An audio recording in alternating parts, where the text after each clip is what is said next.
Ma käin läbi kriteerium ükshaaval. On toetus kokku siis, kui palju on metsaühistu ühe kalendriaasta sees kasutanud toetust, mis on mõeldud metsaühistule. Et 2011. aastal oli peamiselt 2 liiki, oli siis metsaühistu toetus ja tugiisiku toetus, mis on mõeldud ühistu arengu ühistule endale. Kui on veel mõni muu toetusliik, kas tuleb või tulemas või mis iganes, mis on suunatud metsaühistu enda arengule, metsaühistu enda vahenditeks, siis tuleb see siia juurde. Ja siin on ka nagu näha reaalsed andmed, panen ühistut, eks ole, ja hakkavad punktid jooksma. Panen järgmise kriteeriumi otsa, siia on toetus kokku suhtarvuna teenindatud metsaomaniku arv, et näidata seda, kui palju toetust on ühe metsaomaniku kohta kulutatud. Mida vähem, seda varem. Siin on see loogika, et mida suurem tulp, seda vähem on kasutatud ühe teenindatud metsaomaniku kohta toetust. See on sisuliselt efektiivsus. Ja maksumaksja raha mitte lõhestamine. Kolmas toetuse kriteeriumi viimane on siis ülevalt punasega vahendatud toetus kokku. See on siis kõik toetused, mis lähevad läbi ühistu liikmetele. Nii siseriiklikud kui Euroopa Liidu toetused, metsameede ja metsa uuendus. Siin on vastupidi, siin on see maksimum. Siin on maksimum. Ja ka toetus kokku, eks ole see, mis metsaühistule jäi, et mida vähem, seda parem. On loogika.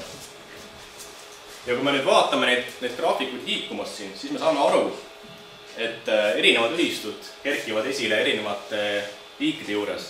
Ja järjest need erinevad kriteeriumid korrigeerivad. Ja siis tulemuseks ongi see, et mis see lõpuks, see kõige kõrgem tulp jääb, see siis ongi nagu justkui kõige parem. Ja kui siin kellelgi on väga palju liikmeid, eks ole, väga palju toetust kokku, samas on teenindatud metsaomaniku arv on väike, siis see kahaneb see tulp. Nii, võtame edasi. Metsaühistu liikmete arv, siis tänane meie põhiline kriteerium on meil kindlasti siin sees, prioriteetsusega kõrge ja ta jääb ka kõrgeks. Siin ei ole midagi väga vaja selgitada. Liikmete arv siis piirkonna metsaomanike koguarvu. Kuidas see piirkonna metsaomanike koguarv on võetud valdade kaupa? See on võetud selle tegevuspiirkonna kaupa, mis metsaühistu ise on deklareerinud, eks ole. Me oleme teinud registripäringu, kui palju on selles piirkonnas metsaomanikke. Metsaomanike arv on üks oluline kriteerium ja mida me selle silmas peame silmas metsaühistu poolt teenindatud, ehk siis peab olema mingisugune kirjalik kontaktivõtt või paber olemas. Ehk siis kas esindusleping, individuaalnõustamisleping, metsamajanduskava, taotluse esitamine ja mis seal veel võis olla, ühesõnaga, kus alati jääb paber järgi. Ja see info on täna ka Erametsakeskuses olemas juba, et siin ei ole midagi uut. Lihtsalt see on pandud see punktisüsteemi. Siis on meil veel selline huvitav punkt, mis võib-olla ei ole nagu tüüpiline, aga siiski vajalik, et on kaitstavate metsade pindala protsent piirkonna kogu metsade pindalast. Et näidata siis, kui palju sellest metsast, mis sellest tegevuspiirkond on kaitse all, mis nagu majandusest justkui nagu väljas. Et kui mõni piirkond on nagu väga suure kaitstavat metsade osakaaluga, siis tõenäoliselt see majandustegevus ongi eeldatavasti väiksem. Ja kindlasti väiksem, eks ole, ja seda me arvestame.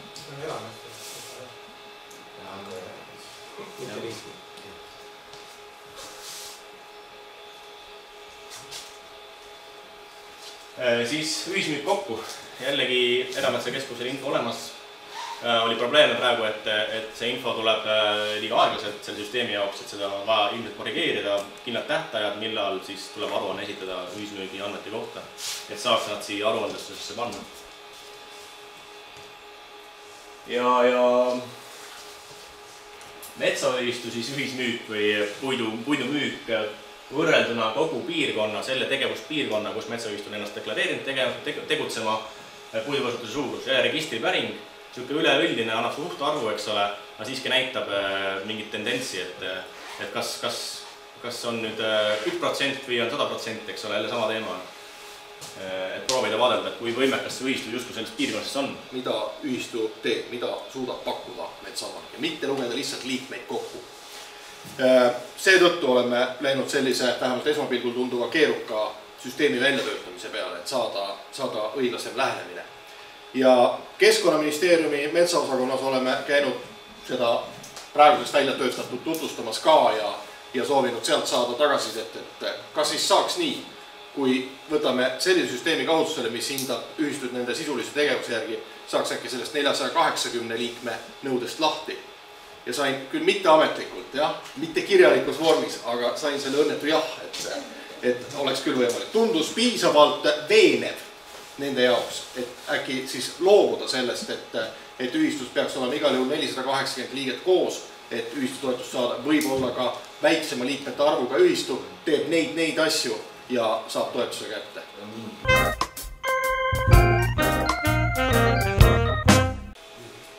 Ja nüüd siis jõuame nende sisuliste muudatuste kohta, et me siiski teeme ka, et me ei jäta määrus samaks, vaid me ikkagi teeme ka sisulisi muudatusi. Mõned on sellised tagasihoidlikumad, mõned mitte. Hakkame nõustamisest. Siin iseenesest nõustamisel see esimese punkti juures midagi väga ei muutu, et me lihtsalt asendame konsulendi metsaühistuga seal sees, et metsaühistu on see, kes sõlmib nõuande saajaga nõustamislepingu. Toetuse määr liikmetele võiks olla 100% ja teistele, kes ei ole liikmed, võiks olla 50%. Nüüd on veel üks huvitav mõte olnud, et see mõte algselt oli tegelikult üldse, et nii metsa uuendamine, inventeerimine kui metsamaa parandus, et oleks kõik ainult metsaühistu poolt taotletav toetused, siis praegu käisin välja leebema variandi, et metsa uuendamine jääks 2015. aastast.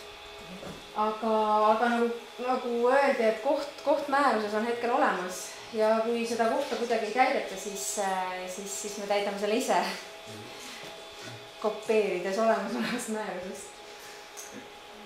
Nii ja siis, mis teid veel puudutab, ilmselt on see, et me metsaühistu toetuse sees enam koolimetsa toetust ja nõustamise, koolitamise, tugisüsteemi toetust ei hakka andma. Nõvade pikkuseks pannakse siiski meetriline näitaja, seal praegu ei olnud midagi. Ja ilmselt ka täpsustame, et see toetuse määr, nii-öelda siis kas taotleja või kasusaaja kohta on siis 10 000 eurot, et praegus oli ma saan aru küsimusi selles osas, et kui metsaühistu taotleb, et kas see taotleb siis kõigile liikmetele 10 000 või see kasusaaja kohta.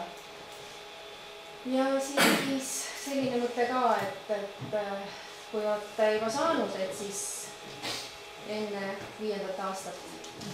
Et siin on pikemat aega olnud juba mõtteid selles osas, et kuidas kompenseerida neile omanikele, kellel on küll mets sihtkaitsevööndis, aga ta ei jää Natura ala sisse. Et millist